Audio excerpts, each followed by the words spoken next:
અને I am sure you will enjoy her talk, કારણ કે એમનું નામ જ શૈલી છે એટલે બોલવાની શૈલી ખૂબ સુંદર છે. Please listen Har. Thank you for a warm introduction. બધા મજામાં છે ને? આટલા બધા રોગો વિશે સાંભળીને, આટલા બધા ટેસ્ટ કરાવીને બધાને ટેન્શન નથી થઈ ગયું ને? ચિંતા નહીં કરો.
પણ એ સોલિડ છે.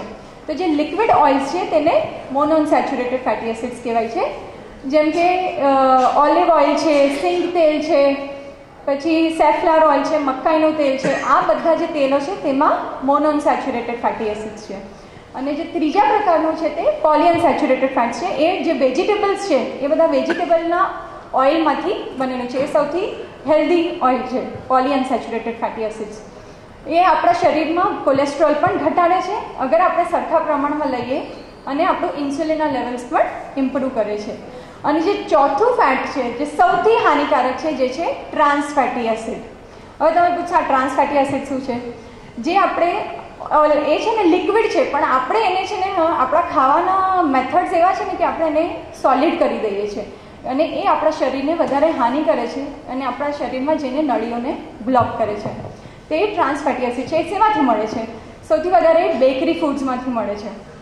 હવે તમે ઘરમાં આપણે કંઈ પણ ખાવાનું તળતા હોય તો સપોઝ આજે આપણે નાસ્તો બનાવ્યો, હવે મોસ્ટલી બધા ઘરની હાઉસવાઇફ એવું કરે છે કે તેલ વધ્યું તેને આપણે કાલે પાછું એ જ તેલ વાપરી અને એમાં જ આપણે બીજો નાસ્તો બનાવશું યા એનાથી જ આપણે શાક વઘારશું.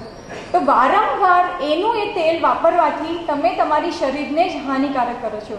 એટલે મારી તમને નમ્ર વિનંતી છે કે તમે લોકો જ્યારે પણ કંઈ પણ તેલ વાપરતા હોય તો પ્રમાણસર તેલ વાપરો.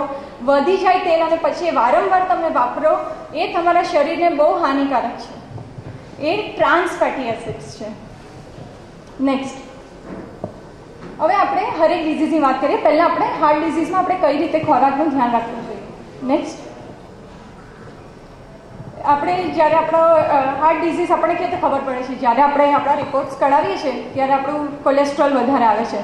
તો એ કોલેસ્ટ્રોલને ઓછું કરવા માટે જેટલું તમે ઓછા ફેટવાળા ફૂડ ખાઓ એટલું સારું, અને જેટલું રેશાવાળા ફૂડ ખાઓ એ તમારા શરીરમાં કોલેસ્ટ્રોલ ઘટાડશે. જેમ ઘઉંનો દાણો છે, એ ઘઉંના દાણાની ઉપર 7 લેયર છે.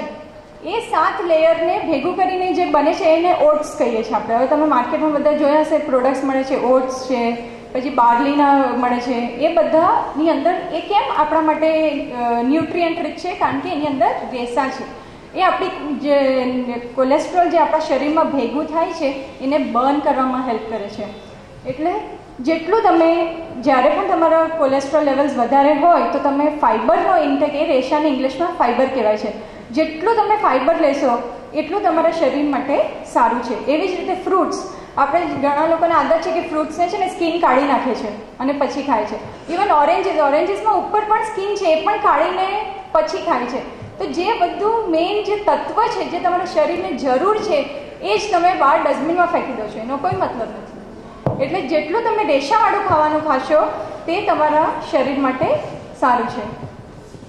સેકન્ડ, પછી આપણે બધાને કંઈ પણ નાસ્તો કરવાની બહુ આદત છે, તો પોટેટો ચિપ્સ એ બધું